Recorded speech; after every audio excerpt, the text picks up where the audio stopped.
Okay, let's read some sources. I have the Laws of Hammurabi, source number 1 here, as well as a copy of the big bookmark. While we read this source, we're going to use these questions on the bookmark to help us make sense of what we're reading.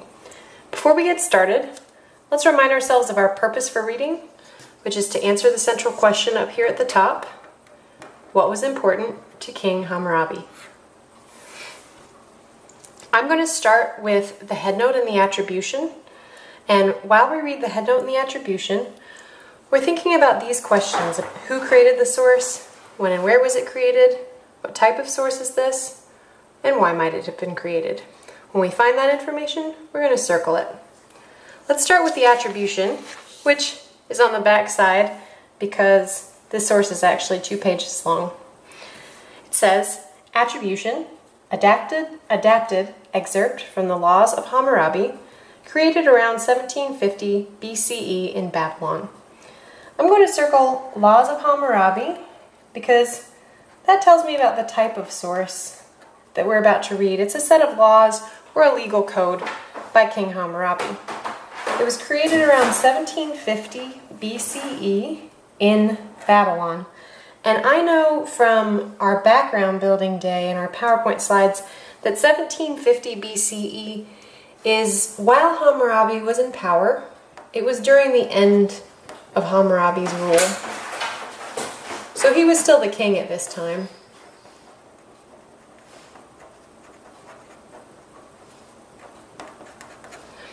The attribution also says that this was translated in 1995 by Dr. Martha Roth, professor of Near Eastern Languages and Civilizations at the University of Chicago. Let's circle her name because she translated Hammurabi's laws into English so that we could all understand it. And the fact that she's a professor at the University of Chicago tells me that she's an expert on this subject. She knows a lot. I think we can trust her translation. This comes from her book, Law Collections from Mesopotamia and Asia Minor, pages 72 to 142. Now it's your turn. With a partner, read the headnote and circle any information that answers these questions about who created the source and what was happening at the time. Now it's time for us to move on to the source itself, or the middle part of the bookmark here. And as we know from the headnote, there are actually 3 different parts of this source. It has a prologue or an introduction, a set of laws, and an epilogue or a conclusion. We're going to use different questions for different parts of the source.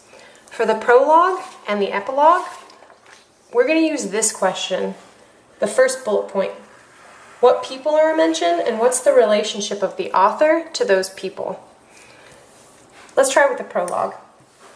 It says, at that time, the gods Anu and Enlil, for the well-being of the people, named me by my name, Hammurabi, the Holy Prince. Okay. I'm underlining the gods Anu and Enlil for the well-being of the people, meaning the people of Babylon, named by me, Hammurabi. So Hammurabi is the one saying or writing these words. He's the one speaking. And what's his relationship with Anu and Enlil? They named him by my name.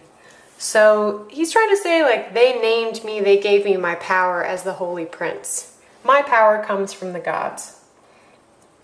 And then he says, Hammurabi, who respects the gods, I'm underlining that, to make justice triumph in the land, to stop the wicked and the evil, to prevent the strong from oppressing the weak, and to rise like sun god Shamash over all humankind, to illuminate the land.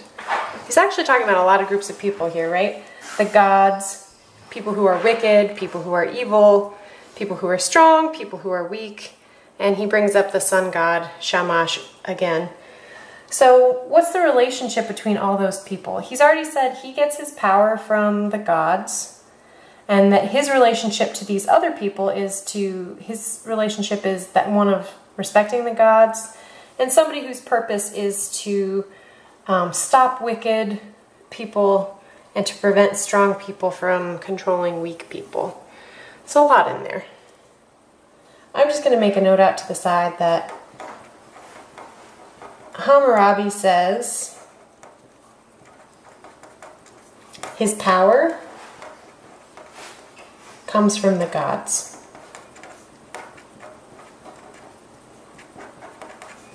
You could also say his purpose is to look out for the people of Babylon. Try with the last part of the prologue, underlining any people who are mentioned or groups of people, and trying to figure out what's their relationship to one another. Now we're going to move on to the laws, and while we read the laws, we are going to focus on the third bullet point. What key ideas come after transition words or phrases? Find transition words or phrases and underline the key ideas that come after. So a transition word could be something like if, then, but, however. We're going to underline what comes after that.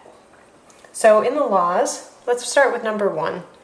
If, that's a transition word, a man accuses another man, let's underline that, and charges him with murder, but, is a transition word, cannot bring proof against him, then his accuser shall be killed. So it's saying, if you do this, then this is what will happen. If I were to accuse someone with murder, but I had no proof, I would be killed. If you have no proof or evidence, you will be killed. You can't just charge people with murder, right? You have to have evidence. Try this with the next 2 laws. Underline what comes after the transition word or phrase, and then write a note out to the side about what this law is saying. All of these laws are in the form of if, sort of then statements. If you do this, then this is what will happen. Okay, now that we've read all of Hammurabi's laws and the epilogue, let's move on to after you read, or the bottom of the bookmark. What do Hammurabi's laws help us understand about what was important to him? Well, just based on the one law we looked at together, number 1, it tells me that it seems pretty important to bring proof or evidence. So I'm just going to say it's important to have proof if you charge someone with a crime.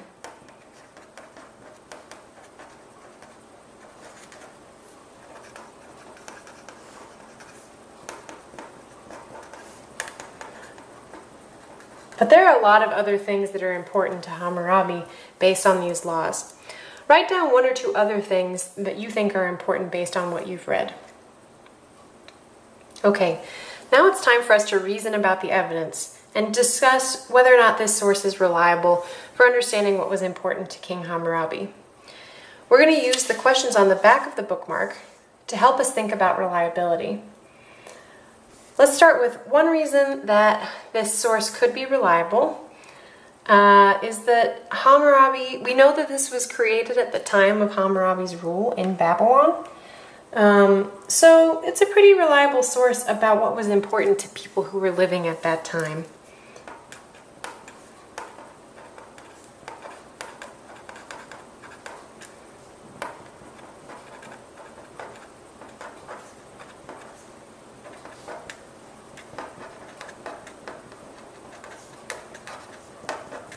I'm just saying, it was created in Babylon at the time of Hammurabi. Tells us what was important to people. A lot of times our laws tell us what people value.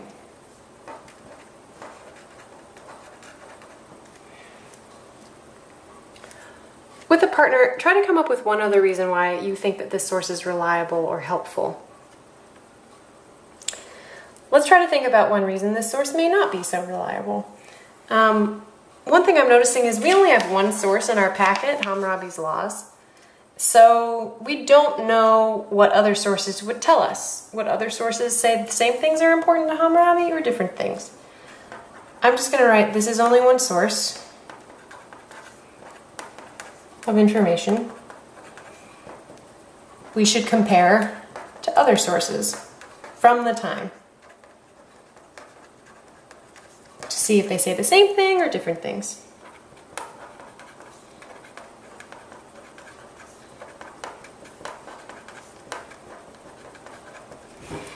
Try to come up with one other reason why Hammurabi's Laws may not be so reliable for understanding what was important to King Hammurabi. Now that we're done, we're at step number 3. Go back through the source and box any parts of the source that help you think about the central question, which is what was important to King Hammurabi. You could box things that you've already underlined or circled, or it could be something different.